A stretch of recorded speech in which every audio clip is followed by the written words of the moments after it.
চলে আসছি নতুন আরো একটি জায়গা এক্সপ্লোর করার জন্য। আর আজকে আমি আছি জয়পুরহাটের রিসেন্ট খুব আলোচিত এবং ভাইরাল একটি জায়গা বিলের ঘাট। আজকে আমি আপনাদেরকে বিলের ঘাটটা ঘুরে দেখাবো। আর আজকে আমি একা আসিনি, আমার সাথে আসছে আমার ফ্রেন্ড জেদনি।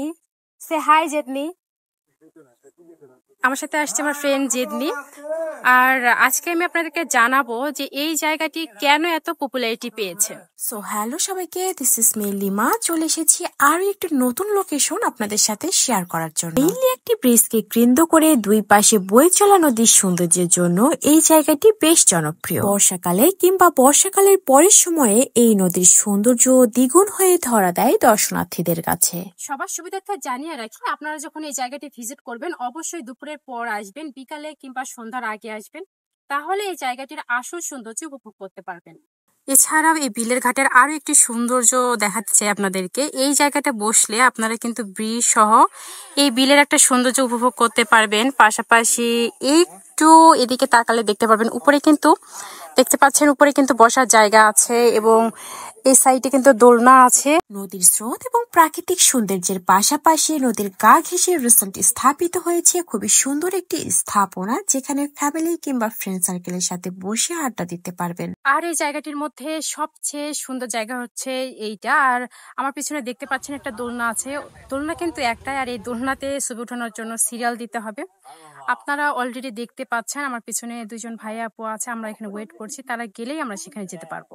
রিসেন্ট এই স্থাপনাটির জন্য ফেসবুক সহ আশেপাশে জেলাগুলোতেও বেশ সুনাম কুড়িয়েছে বিলের ঘাট নামক এই জায়গাটি। বিকেলের আড্ডা কিংবা প্রকৃতির সাথে সরাসরি কথা বলার জন্য জয়পুরহাটের মানুষের এখন পছন্দের তালিকায় রয়েছে বিলের ঘাট নামক এই জায়গাটি। জানিয়ে রাখি, এই জায়গাটা কিন্তু বেশ খোলামেলা। রোদ হইলে রোদ বহন করতে হবে, বৃষ্টি আসলে বৃষ্টি বহন করতে হবে।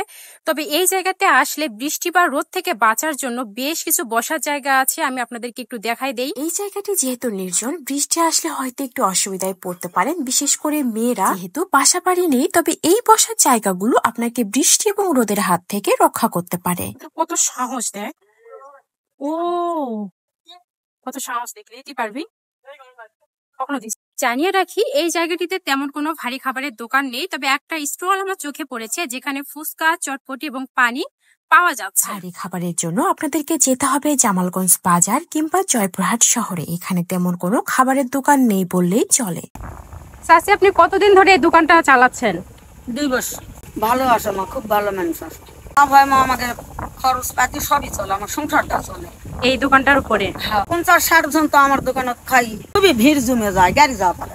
বর্ষাকালে এই জমির যখন পানি উঠবে তখন খুব সুন্দর আছে নৌকা। আমি আনিনি, আমার বাড়িতে নৌকা আছে। নৌকা নাম্বার মতো এখনো পানি হয়নি, জায়গায় আছে। তো আপনি যখন রাতে বাসায় যান, এই জিনিসগুলো কি নিয়ে যান? সবগুলো সব নিয়ে যাওয়া লাগে আমার, কিছুই লয়। উপরকার তিরপালও নিয়ে যাওয়া লাগে।